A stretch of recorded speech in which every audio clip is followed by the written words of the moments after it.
Hello everyone, my name is Antonio Sennis and it's a delight for me to welcome all of you on behalf of the History Department to our annual Neale Lecture, a very important event for the department, a very important occasion to welcome people, old friends, new friends, people from outside.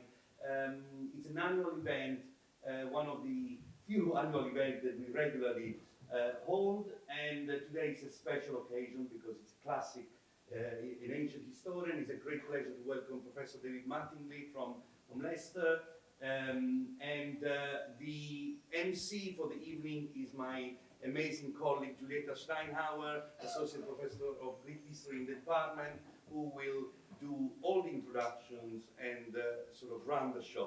Julieta. Thank you very much, Antonio.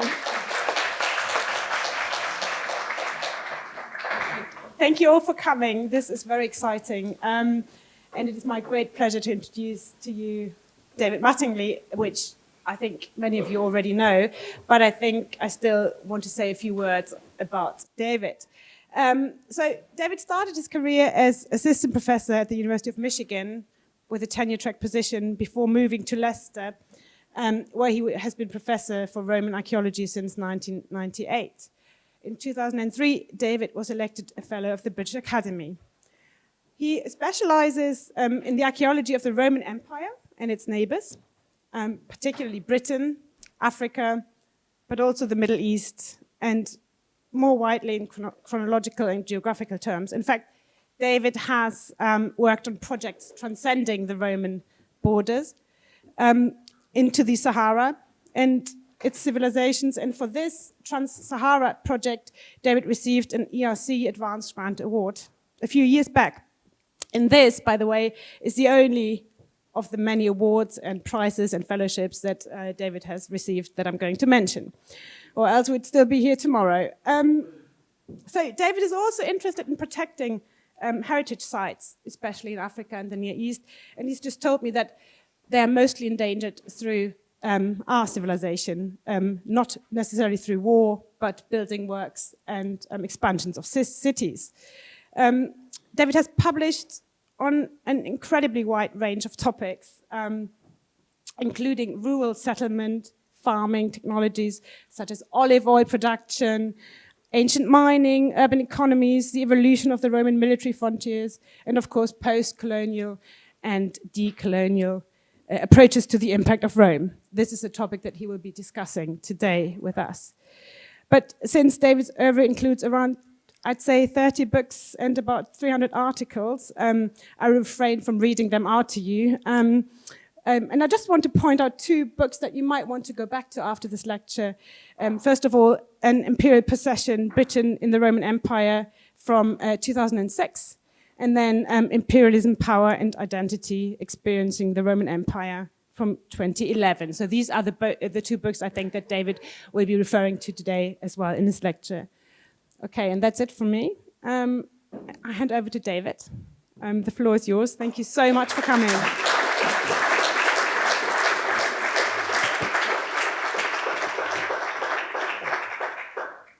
So thank you, Julieta, for the very kind introduction. As ever, one struggles to recognise oneself under those number of honorific words. So I was amazingly honoured and also intimidated in equal measure, really, by the invitation to give this lecture, not least because Sir John Neale's expertise in Elizabethan England and British history is very far removed from my own focus as a historian and archaeologist working on the Roman Empire. And I've just been sort of even more intimidated by learning that I'm the first ancient historian or person talking about the ancient world to actually deliver this lecture in the 50 years or so that it's been going. However, I hope it will become clear that Roman studies are more entangled with modern British history than might at first be imagined. There are several strands to this talk. I'm first of all going to provide some autobiographical reflection on threads that bind together some of my major works relating to Roman imperialism. I'll then go on to make some general points about theoretical issues relating to the Roman Empire and how we might attempt to decolonize the story of North Africa in particular. Finally, I'll use a few examples from my books to illustrate my methods in action. So this lecture looks back on a long journey through radically changing intellectual and physical landscapes. A first necessary disclaimer is that many of the approaches and mindsets that I'm now going to criticize and challenge are to be found littered through my earlier outputs. But I think it's a characteristic of my work that from quite an early stage I've had a willingness to question orthodoxy, to change my mind, and to broaden out my perspectives. There's a theoretical edge to my work, though I'm not primarily a theoretical thinker in the sort of level of UCL's own Andy Gardner, but rather someone who seeks to translate complex theoretical ideas into simpler language, straightforward concepts that can engage a wider spectrum of readership. My work thus seeks to blend elements of post-colonial and identity theory with more traditional approaches and data sets in classical studies, what I describe as the space between the historiography of classical archaeology and post-colonial studies. My first extended exploration of post-colonial themes came in the 1997 volume, Dialogues and Imperialism. Then, in an Imperial Possession, I sought to challenge orthodox academic and public perceptions of Britain as a Roman province. The methods employed there were further elaborated in Imperialism, Power and Identity, reflecting on various aspects of identity presentation and the operation of Roman colonialism. My new book, Between Sahara and Sea, is in many respects a companion piece to Imperial Possession, but this African-focused study also reflects how my thinking about the Roman Empire has evolved over the last 20 years. I shall take a few minutes here reflecting on the writing of these two provincial case studies. When I became engaged with post-colonial thinking, the challenge I identified was how such ideas might be operationalized in Roman studies. In particular, I recognized that traditional approaches to the Roman Empire were deeply influenced by the modern colonial age, when the agendas of study were mostly put in place. These agendas, consciously or subconsciously, adopted a rose-tinted pro-Roman stance that tended to minimize or ignore the evidence of negative impacts of empire and to focus on ideas of progress and supposed universal benefits of empire. As we'll see, the concept of Romanization emerged as a key interpretive tool for supporting this perspective. When Penguin commissioned me to write a book to replace Ian Richmond's seminal 1955 monograph, Roman Britain, I spent some time reflecting on the rather crowded state of the field, with hundreds of competing retellings of a familiar story. The key ingredients of most of these books was a positive presentation of imperial rule and ideas of progress and opportunity. Although the accumulation of archaeological evidence and some shifts in attitudes to empire to some extent differentiate more recent titles of this genre, the lingering effects of the colonialist origins of these key ideas seems to me an obstacle to moving debate forward. I thus set out to devise a more interrogative approach to the complexities of imperial situations and to widen the narrative beyond the interests of the imperial power and its agents and most enthusiastic supporters in the provinces. Imperial Possession was my first attempt to deploy this sort of thinking in a large-scale study. At its heart was a rejection of the conventional paradigm of Romanization and an exploration of how an alternative concept of discrepant identity could facilitate a more nuanced reading of the evidence. Imperial Possession was structured in several parts. An introductory section considered the nature of and problems with source evidence for writing Britain's history under Roman rule and the theoretical approaches that I chose to follow, as well as presenting the Iron Age background to the Roman conquest. The majority of the book then comprised a tripartite review of the story of Britain in the Roman Empire, but told from the different perspectives of the Roman military, the urban populations, and the rural communities, including peoples lying outside the provincial territory. And this revealed that these groups followed distinctive experiential and cultural trajectories. as well as demonstrating overall divergence between the military, urban and rural communities. The analysis also reflected on regional and social differences within these broad groups and on change over time, producing a much more complicated set of interactions and impacts over nearly 4 centuries of colonial rule. I attempted to show that alongside the winners and most active participants in the colonial project, who are the most prominent characters in traditional accounts and in our museum displays of Roman Britain, there were numerous people who experienced loss or oppression as subjects of empire. Reviewers and readers have reacted variously to my critical examination and unconventional approaches. The positive reactions have generally balanced negative responses. At the heart of some of the harsher criticism has been an accusation, explicit or implicit, that I don't like the Romans. Now, I've always found such comments frankly unnerving and astonishing, given that my official title, Professor of Roman Archaeology, I think amply reflects my deep fascination for the subject. And as a trained historian, I would also highlight the dangers of being too much in love with or in awe of our subject. We don't expect scholars of Stalinist Russia or Nazi Germany to necessarily deeply like their subject. So my new book looks at the remarkably successful southern territories of the Roman Empire in North Africa. They were surprising, paradoxical lands in that their richness, based primarily on agricultural productivity, belied the extent of mountainous and desert terrain. By the 2nd century CE, Africa had become a critical driver of the empire, economically reflected in its major contributions to the supply of grain, olive oil, wine and fish sauce for the city of Rome. The region boasted one of the highest densities of urban centres anywhere in the empire.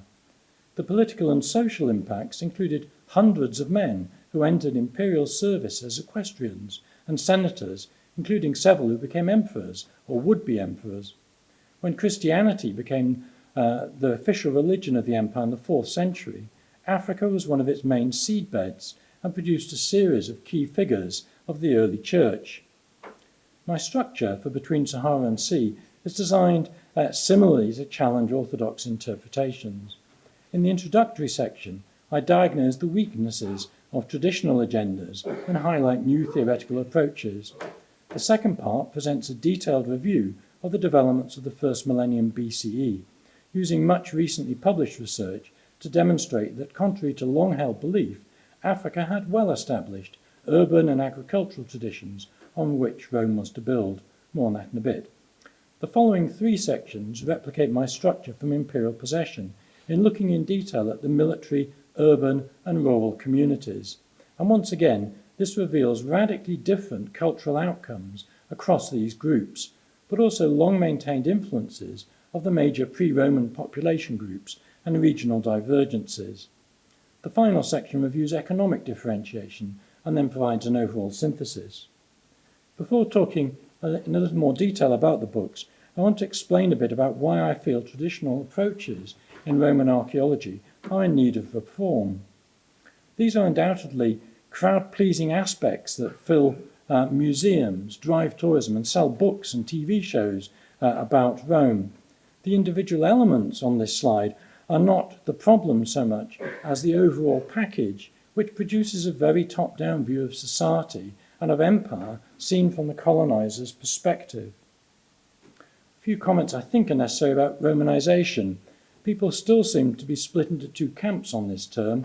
On the one hand, there are those who think the arguments for its cancellation are now unanswerable, and on the other, those who are equally sure that the concept retains its central importance in the discipline. Both groups wish that people like me would shut up about it. Romanization underpins much of the traditional agenda of studies of the Roman Empire, and in particular the Western provinces. It's proved remarkably resilient to change, despite its widely recognized problems. The application of the Romanization concept, as we'll see, differs in Britain and North Africa. In colonial French and Italian North Africa, there was a predominant emphasis on external influences and actors. This required a crude characterization of the limitations of North African societies and their appreciation or participation in the perceived advantages of civilized Roman life. There's been little critical reflection on the issue in Francophone or Italian scholarship. Romanization in only slightly modified form remains the central paradigm, and this leads to highly simplistic characterization of the population of the African provinces, as in the quote on the right-hand side of the slide. In my list of objections to Romanization, I think the links with the modern colonialist discourse are particularly insidious and problematic. After all, there are lots of other terms that were invented in the heyday of late 19th, early 20th century colonialism that we wouldn't give house room in modern academia too. The term and the tradition of study associated with it, I think, are obstacles to reforming or widening the fundamental agenda of the discipline. So Romanization is thus rejected by me as a paradigm in both of my provincial case study books. Such colonialist assumptions have had long historiographical consequences. The cosy nostalgia for the Roman Empire that characterizes a lot of conventional study, to my mind, lacks critical edge and is increasingly out of step with wider societal thinking about empires and colonialism. There's plenty of powerful critique of the operation of modern colonial regimes and their impacts on subject periods in relation to those modern colonial interludes. So why is the Roman Empire less subject to such critique? After all, the facts of Rome's negative impacts on her subject peoples are openly acknowledged by our ancient sources and to an extent glorified in those accounts, and indeed in much of the iconography we have from the ancient world, featuring numerous wars, sackings, enslavements, but also we've got testimonies of incidents of extortion, abuses of power, and so on. Beyond the immediate impacts of conquest, there were also long-term effects of colonial rule. In both Britain and Africa, a substantial part of provincial territory had long maintained military garrisons, with profound ramifications for the lives of millions. The Roman historian's job in reflecting on such issues, it seems to me, is to delineate how empire achieved what it did for the benefit of which people and at the expense of which others. History will, in every age, be open to subjectivity in filling in gaps and to underlying subconscious assumptions that shape the narrative, and each generation of scholars will reinterpret the historical record, in part reflecting changes in the modern world. Now, this can lead to accusations of presentism, but to my mind, the opposite tendency of withholding critique of the underpinnings of past scholarship is also deeply problematic, where it allows outmoded assumptions to continue to inform our interpretation. Past scholarship that has been shaped and, in the eyes of some, tainted by modern colonial projects presents particular challenges in the 21st century, when societal changes require more critical approaches to Roman imperialism and debate about Rome's provinces. So let's explore the impact of modern colonial discourse a bit further. Western scholars unquestionably accepted the appropriateness of colonial rule and took satisfaction in tracing aspects of colonial systems familiar from their present in the Roman past. It's unsurprising that the focus of archaeological work was on urban monuments, mosaics and other artworks, epigraphic evidence, elite houses, Roman military bases. There was a predisposition to portray pre-Roman society as primitive, passively receiving the benefits of imported ideas and technologies brought by Roman colonists and paternalistic governors. On the other hand, it's also clear that there were some profound differences between 19th and 20th century approaches to ancient Britain and North Africa. Great Britain was an imperial power, and its ancient population was portrayed as being put on the path towards civilization and future greatness by the application of some Roman pixie dust.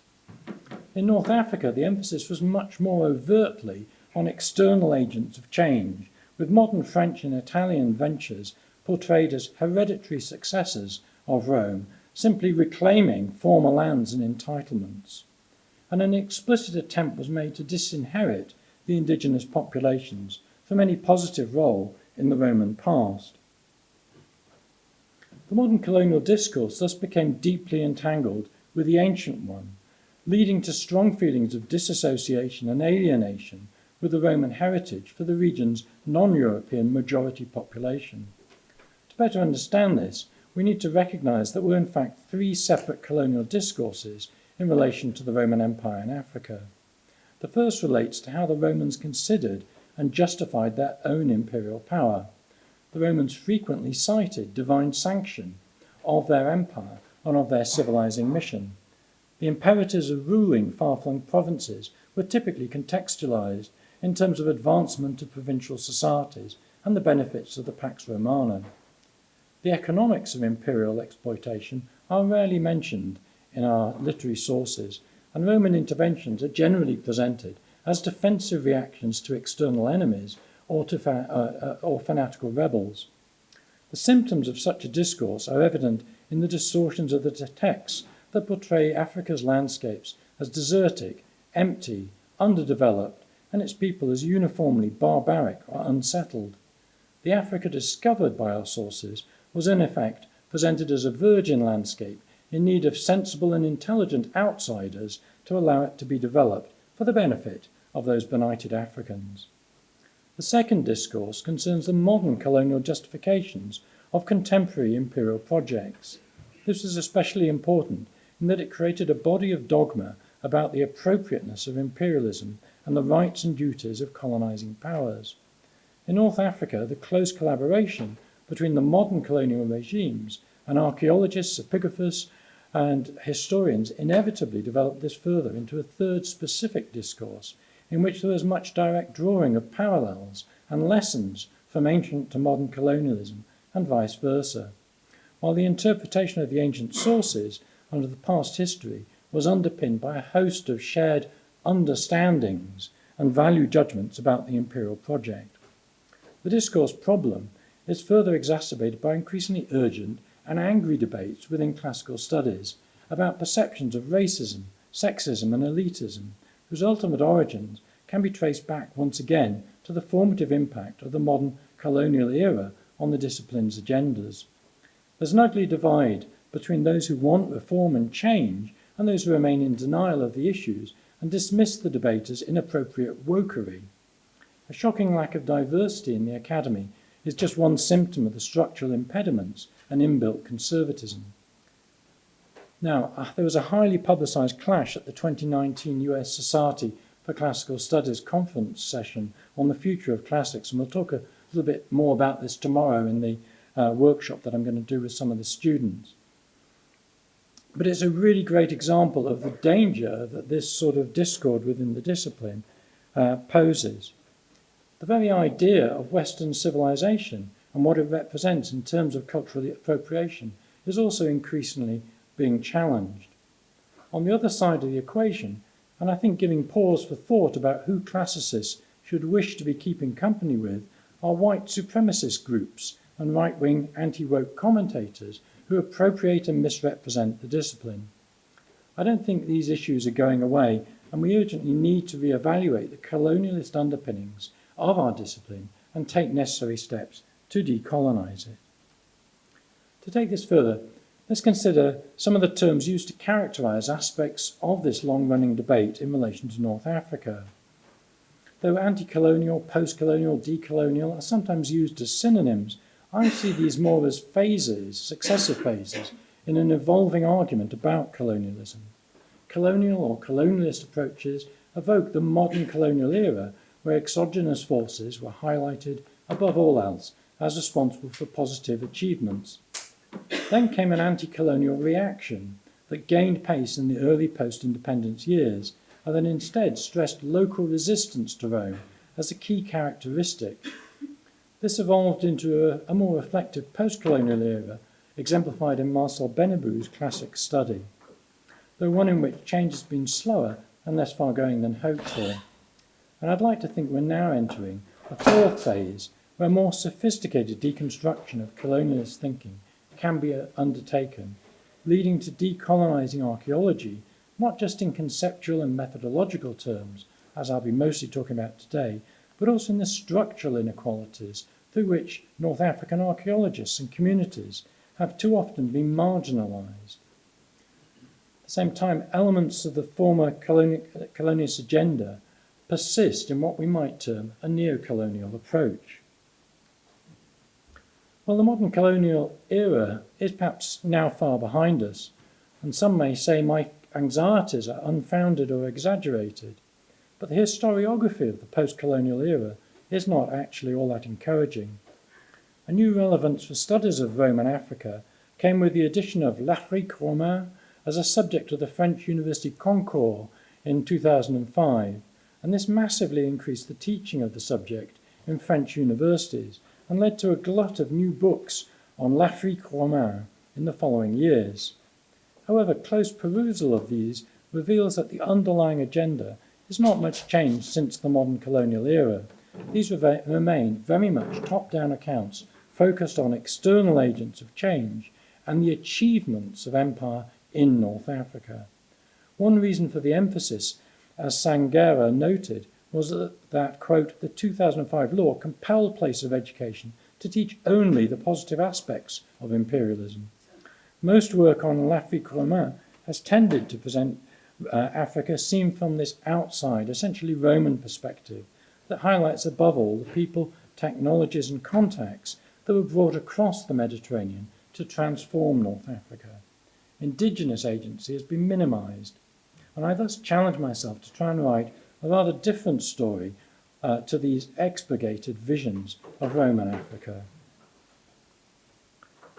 One of the objections that can be raised about the standard vision of l'Afrique romaine is that it priorities the history of Europeans in Africa, as I've alluded to, rather than African history per se. As the Hugh Trevor Roper quote on the slide shows, the seeds of this can be traced in modern Eurocentric and frankly racist attitudes. But nor should we throw up our hands in despair at the inadequacies of conventional historical sources, as Greg Wolfe seems to be implying, when we still have access to archaeology to provide a rich alternative transcript of lives lived. And of course, it's also plain that Africans played significant roles in the history and cultural achievements of the Roman Empire. Think inter alia of Terence, Apuleius, Septimius Severus, and St. Augustine. As with Imperial Possession, I set out to write a more inclusive story of diverse peoples in a provincial region and their varied relationships with the Roman Empire. In my two provincial studies, I've tried to avoid using the terms Roman Britain and Roman Africa, seeing those as simplistic shorthand reference for the colonialist perspective on Roman provincial stories that I've been discussing to this point. Rather than being clumsy synonyms for Roman Africa and Roman Britain, my preferred alternatives, Africa and the Roman Empire, Britain in the Roman Empire, are intended to have quite different meanings and connotations. This slide summarises some of my thoughts about how we might actively start to decolonise classical archaeology, especially in relation to regions like North Africa, which are still so marked by the modern colonial experience. As an ageing white male from a former colonial power, I recognise that my restricted personal experience of colonial inequality may still make my views seem too close to an apology for empire in the eyes of people from formerly colonised zones. But I think there is a moral responsibility on all classicists to grapple with the issues raised about colonialism. I don't have time to address all the points on the slide today. Again, this is something I hope we'll talk about more tomorrow in this separate session. But I'll just highlight a few that are illustrative of my approach in Between Sahara and Sea. The lack of a fully developed Iron Age archaeology for North Africa, for instance, has hampered the ability to push back against the colonialist emphasis on exogenous achievement and endogenous passivity.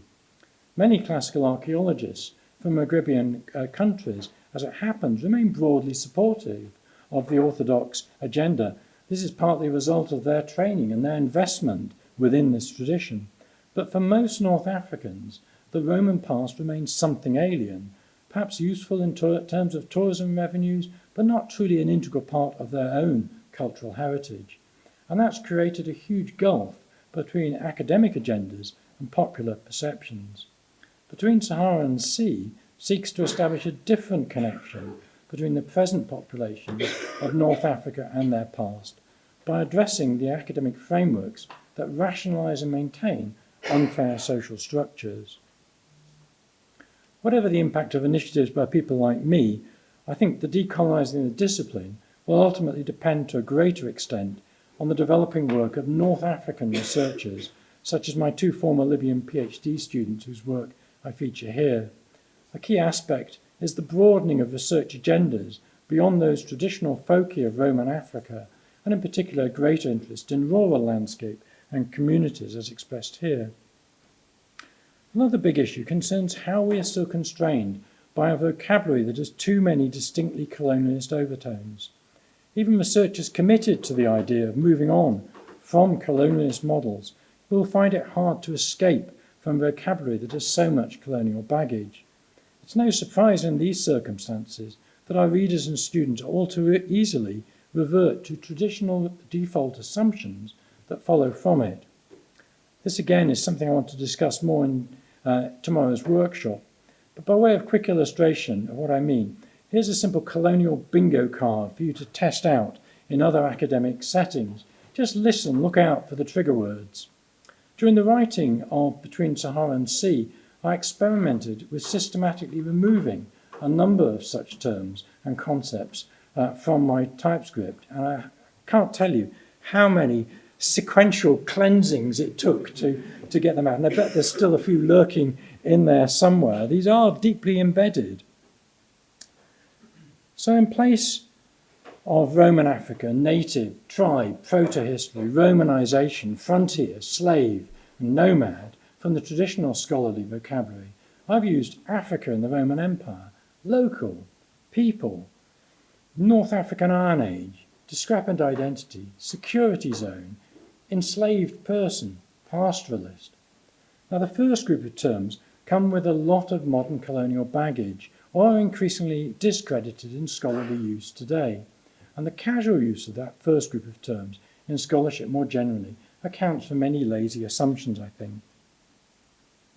So my favourite alternative to Romanization is to use well-established frameworks of post-colonial identity theory to look afresh at the cultural changes within the Roman Empire.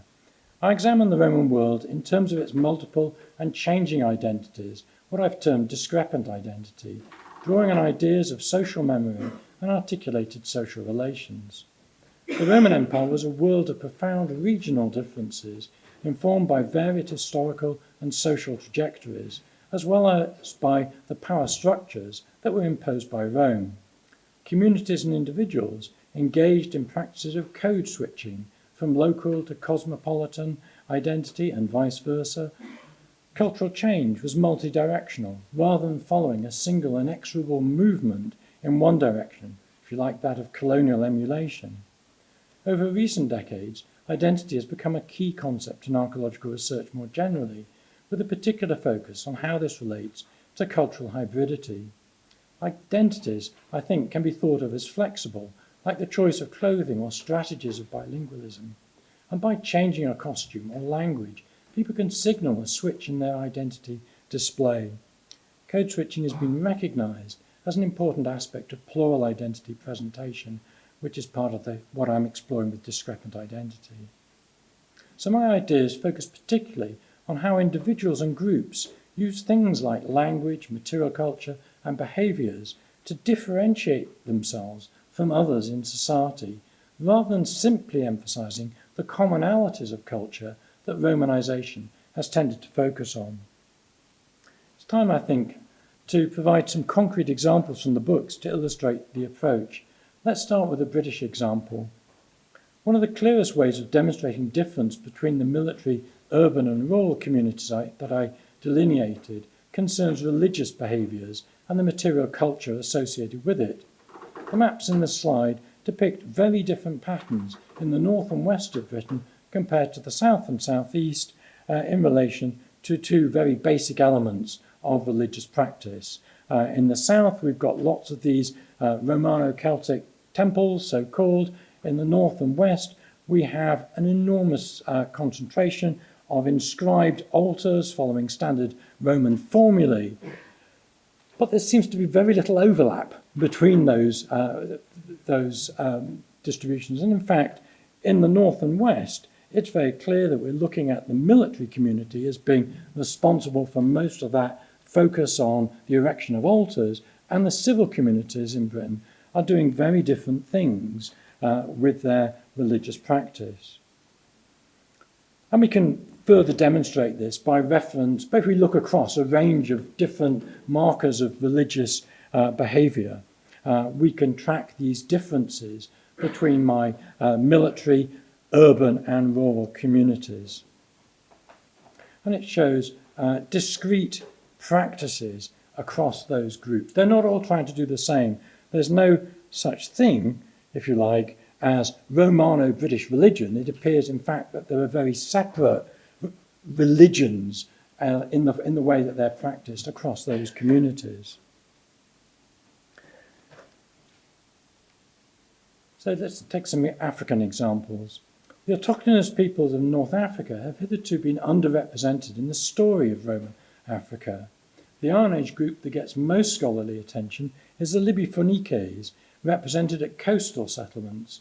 In colonialist thinking, of course, they're an allowable exception to the idea of an underdeveloped Africa, as they represent a pre-Roman intervention by another colonising society, the Phoenicians. And note this quote on the slide for the denigrating use of the term proto-historic and the emphasis on the role of outsiders over locals. The Libby element of such Libby-Phoenician settlements has not yet received much attention. More importantly, despite the existence of hundreds of ethnic group names covering the Maghreb and northern Sahara in antiquity, during the first millennium BCE, several extremely large blocks emerged that seem to have had bigger significance. The Numidae of the northeast Maghreb were formed from the union of two peoples, the Masaicili and Masili, with a third group, the Maori, located in the far western Maghreb. The Numidae and the Maori both constituted important states under kingly rule by the later first millennium BCE. Though in modern accounts there's still a marked tendency to deny their sophistication and scale, and to still be talking about nomadic tribesmen. The most extensive version of the Numidian kingdom was an exceptionally large Iron Age polity, 230,000 square kilometres. That's comparable in scale to the great Mesoamerican early states, and about 50 to 100 times larger than the average city-states of ancient Greece. After the fall of this kingdom in 46 BCE, when Juba I took the wrong side in Rome's civil war, the eastern territory, the Masili, was annexed as a new Roman province, and the western territory, the Masaicili, added to the Mauritanian kingdom. Later, the Mauritanian kingdom was also annexed and would form the basis of two further Roman provinces. To the south of the Maori and the Numidae were peoples of the mountains and pre-desert and northern Saharan landscapes, known collectively in our sources as Gaetuli, though again they're made up of multiple local groups with distinct ethnic names. But there are strong reasons to believe that these peoples shared a language and other cultural traits in ways that made them quite distinct from the peoples to the north, the Numidae and the Maori. Further out in the desert, there are also groups described as Aethiopes, black Africans, and named desert peoples such as the Garamantes, Nazamones, and Marmaridae. The apparent neat separation of desert peoples between black Africans and Berber, white African, North Africans, is no doubt an oversimplification. In reality, these desert peoples were from an early date made up of groups of mixed skin colour. The ancient accounts of all these African peoples, including the Maori and Numidae, highlighted above all their nomadic practices, their primitive culture, their warlike tendencies, classic othering techniques, and this verdict was eagerly adopted in modern colonialist perspectives. As we shall see, the reality was rather more complex. There's been a common modern perception that the miracle of the Roman era boom in agriculture and urbanization was essentially attributable to external stimuli and actors through colonial intervention and transmission, Greeks, Phoenicians and Romans. The corollary is that the natural condition of African society and land was one of an underdeveloped wildscape, thinly inhabited by pastoral nomads prior to the transmission of new technologies like farming and metallurgy and urban institution through contact with Phoenicians and Romans. The model envisaged is one of urbanization and agriculture spreading from the coast, initially into areas under Carthaginian control and later into territory opened up by Roman conquests. For long we've lacked the evidence to evaluate such claims, but we are now in a position, I think, to debunk these views decisively. The distribution of urban settlements in the Roman Empire highlights a number of zones as having particularly high densities of towns: southern Spain, the Levant, Asia Minor, the Aegean, the Nile Delta, and the region of Africa previously occupied by Carthage and that eastern Numidian kingdom that I've been talking about. Leaving Africa to one side, what these areas have in common is that they were all ones of notably early pre-Roman urban origins and evolved networks. Well, we're now starting at last to identify significant indications of urban development in inland Africa from the early first millennium BCE. Many urban sites of the Roman era, in fact, occupy distinctive topographic positions on narrow peninsulas surrounded by steep-sided dry rivers, wadis, or cliffs. Other indications of many of these sites, such as Iron Age tomb monuments clustered close by, and occasional source references to the place names, encourage the identification of these sites as early urban in character during the pre-Roman Iron Age. And this has now been proven by remarkable excavations at the small town of Al-Thaburus in western Tunisia, where a sequence of substantial stone-footed rectangular buildings continued to a depth of 5 meters below the Roman levels, yielding radiocarbon dates from the earliest levels to around 1000 BCE. From the 10th to 9th century levels, again, came a range of agricultural remains. These are not just sedentary settlements, complex sedentary settlements, they're agricultural sediments from the outset.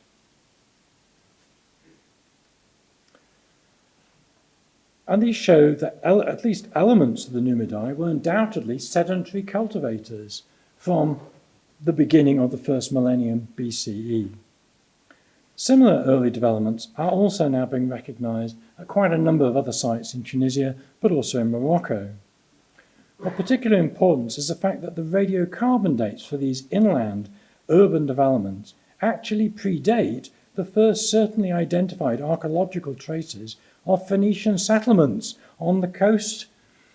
And generally, those Libya-Phoenician settlements appear to have been relatively few in number until 500 BCE or later.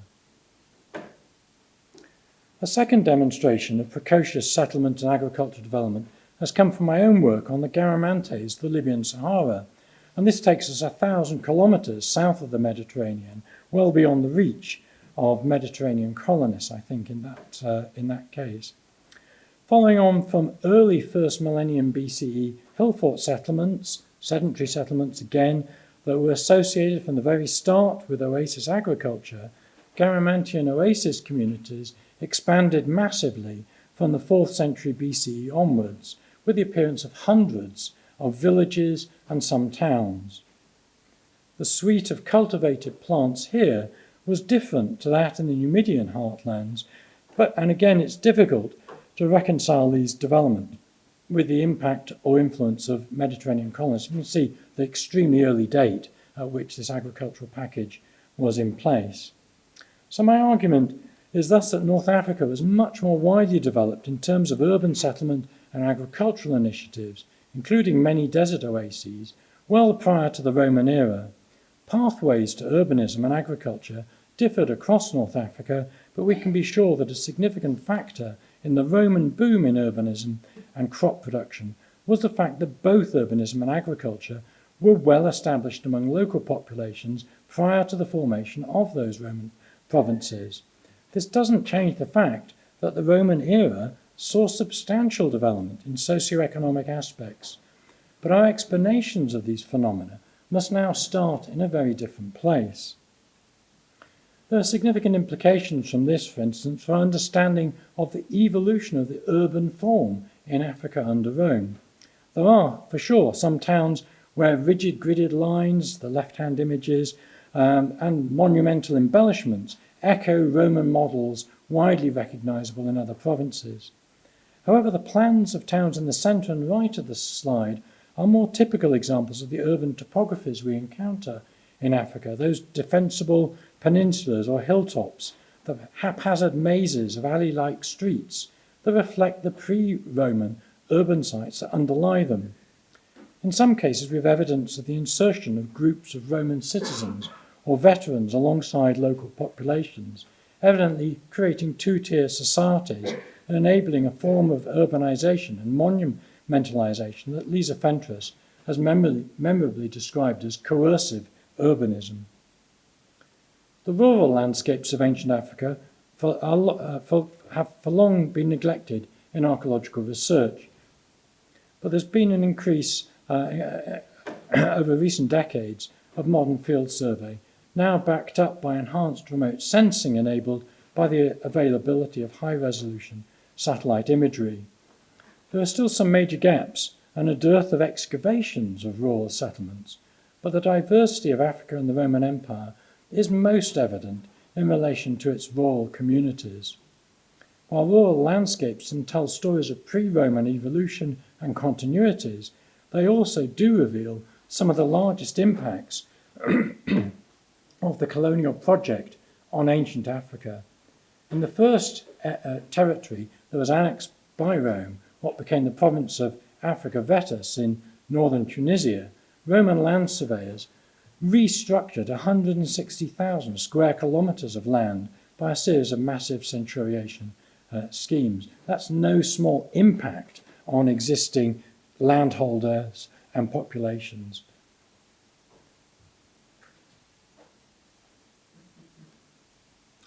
The long-term impacts of such intrusion into prior landholding arrangements can be illustrated by reference, for instance, to rural epigraphic practices. And here my two maps are comparing a very high instance of rural Latin epigraphy around the town of Thuga in northern Tunisia with a vast area of Tripolitania in northwestern Libya. So the 92 Latin inscriptions that come from 80 square kilometres around Thuga compares with less than half that number of Latin texts from the 200,000 plus square kilometres of Tripolitania. The little blue rectangle, the sort of bottom left, represents the area of the left-hand map below the right-hand map. So there's something very different going on in these areas in terms of how that rural population, it's fundamentally different, it's off the scale different. And we can see in Tripolitania as well that whilst there's a relatively low engagement with Latin epigraphy perhaps in those rural landscapes, there's also a higher engagement with other languages, what are called Latino-Punic inscriptions and Libyan inscriptions. So the high incidence of rural Latinity around Thuga, I think, is hard to disconnect from the colonial impacts on the landscape there, which were incorporated. There's a lot of evidence of the incorporation of land into large private and imperial estates and the attachment of a pagus of Roman citizens, settlers at Thuga itself. And it produces a very different social milieu. The academic priority accorded to recording of Latin inscriptions has also tended to underestimate the importance of Punic and Libyan languages continuing alongside, especially in the countryside. There is, however, a growing corpus of Libyan texts to show that the epigraphic habit extended beyond Latin and reflecting on the longevity of non-Latin languages in North Africa. Clearly, linguistic preferences were more varied than the past emphasis on study of Latin inscription alone suggests. Another crucial area for identifying regional and communal difference concerns religious practice, as in Britain. The slide illustrates the distribution of evidence relating to the cult of Baal Hammon and its Roman equivalent, African Saturn, as evidenced by Tophets, essentially places of child sacrifice and burial, temples and stelae, and by the inscriptional evidence relating to these. Hitherto unremarked is the correlation of the strongest part of this distribution with the lands of that eastern Numidian kingdom that I talked about, and the territory immediately controlled by Carthage in northeastern Tunisia.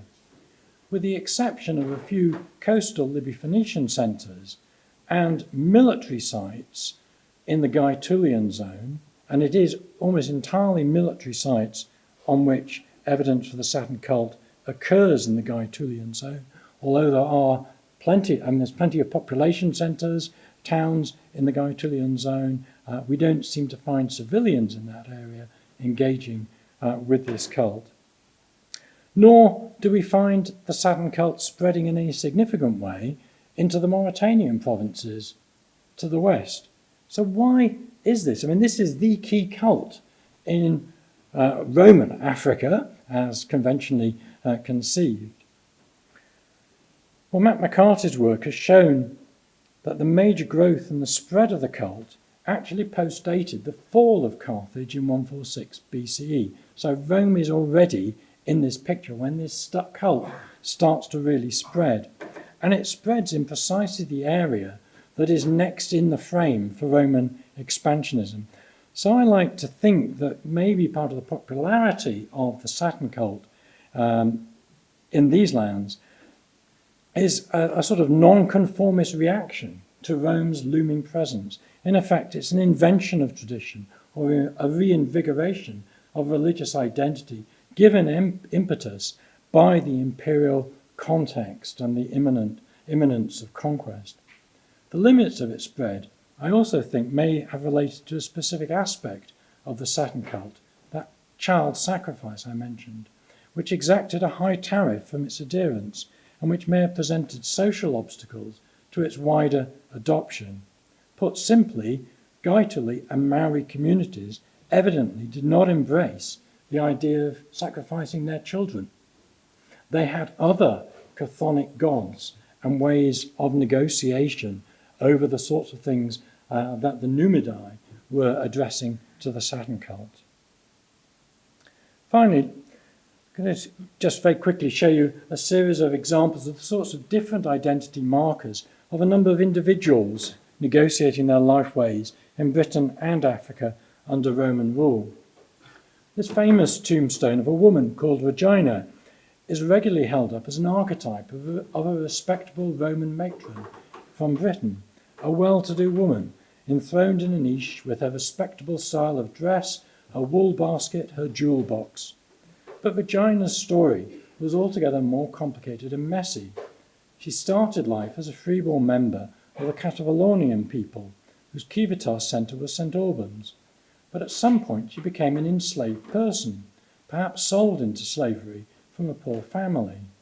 She was evidently bought by a Syrian man, Barathes, who was a member of the military community in northern Britain. Now, he may well have initially exploited her sexually as his slave, but the relationship was at some point formalised by his freeing her and marrying her. The tombstone thus bestowed a false gloss of respectability and normality on their relationship, but far from being a representative of the civil population of Britain at large, she was rather someone whose life had become inextricably linked with the military community and its practices and the institution of slavery. Annibal Tarpapius Rufus was a Libya-Phoenician aristocrat at Leptis Magna in the Augustan era, who made significant donations to monumentalising his hometown in Roman style. I'd characterise him as an early adopter of Roman manners and behaviours, but we might note that the bilingual form of his dedications and his names clearly anchor him also to the local community, which was notable for the lack of Roman settler families. Maria Plancina was commemorated in a funerary verse by her Roman citizen husband, who was also of Numidian descent. Although the text is at one level deeply connected with standard Roman conventions about Roman matrons, the best of woman, good mother, good wife, There's a twist here in that the inscription twice identifies her as being of royal Numidian descent. Now, the date of the inscription isn't certain, but it's probably later 2nd century CE.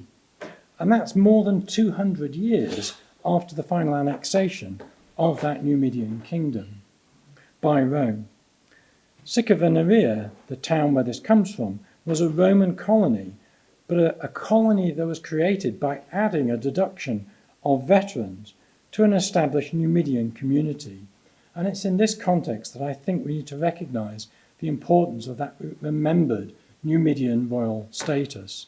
The settler families probably enjoyed significant social advantages in a town like this, but Plancina is claimed to be above and beyond other women, including those Romans, those colonist settler types, through her royal heritage. And this seems a great example how the African part of a woman's identity retained cultural value long into the Roman period. This splendid tombstone of an elite Roman cavalryman, Insus, found at the fort of Lancaster, stands as a good example of a member of the military community. He was among the higher paid soldiers, a fact perhaps reflected in the scale and detail of the tombstone. It portrays a classic stereotype of the Roman cavalryman riding down a defeated enemy, typically shown as a naked barbarian. Now, Insus was from Trier in northeastern Germany, and while the overall assemblage of tombstone, image and Latin inscription firmly articulate his military identity, the inclusion of an unusual detail, Insus carrying off the severed head of the fallen foe, does make me wonder if he had a specific reputation for this sort of behaviour, perhaps in reference to ancient Celtic tradition, since evidently the Treveri were notorious for their headhunting proclivities in the time of Caesar. Keti, son of Massawalat, provides another example of cultural dualism and code switching. His funerary inscription was executed in both Latin and Libyan characters, but provided different versions of his persona for posterity. As Gaius Julius Gaetulus, he was a decorated Roman veteran soldier who enjoyed a long retirement career as a local notable and priest in his hometown of Thulium in northeastern Algeria. The military identity is diluted here by the decades of retirement, with no allusion to his unit or to his rank. The Libyan text gives his Libyan names and his filiation.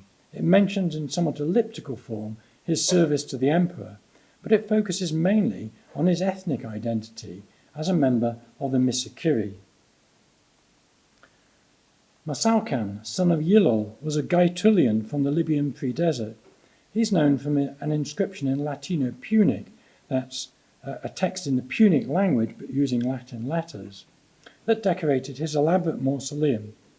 He's evidently a prominent local landowner, but there's no suggestion from the inscription that he was a Roman citizen or that he even spoke Latin. The architecture and relief carvings on the mausoleum certainly evoke classical styles, but in a distinctly regional variant. Although his status and lands no doubt resulted from colonial interactions and arrangements, there's little here that is explicitly Roman. Hopefully, these few examples demonstrate the complexities of expressing identity and the long continuing importance for some groups of pre-Roman identity traits. Greg Wolfe has suggested that a common failure of post-colonial approaches to the Roman Empire has been the replacement of the emphasis on the civilizing process with a focus on domination and exploitation. I'd argue that decolonising history can recognise a diversity of perspectives, striking a balance and critical analysis between different outcomes of ancient imperialism. More problematic is the alternative of simply persisting with traditional top-down narratives. While our literary sources and epigraphic data are inevitably slanted in favour of people who by social status or education were situated more towards the Roman end of a broad social spectrum, there are a number of ways in which I've tried to counter these imbalances in the evidence. The first is to make greater use of a wider range of archaeological evidence than is often considered, looking beyond the monumental architecture and high-end art to reflect on local and discrepant ways in which material culture was used and prioritised. The second has been to develop a step-by-step critique of the written sources and scholarly literature focused on the identification and disentanglement of colonial discourse that underlies the way in which material has been presented and understood. The different ways of being Roman reflected the place of an individual within the imperial power structures, and I also argue that identity was used in a relational manner to mark boundaries and difference between people rather than similarity. Romanization theory has obscured this, but an important advantage of identity theory is the way it allows us to appreciate that differentiation and the creation of distance from other groups in society was often more important than emulation. The complexities of multiple identities require us to reflect on the fact that for most people in antiquity, there was no singular identity affiliation that outweighed all others. This is something that makes the Roman Empire somewhat different from the modern world, which has been much more prone to nationalistic identities or overarching religious affiliations. An interplay between local and global influences is particularly pertinent in the case of Roman provincial societies, as I hope Imperial Possession and Between Sahara and Sea have tried to demonstrate. Thank you very much.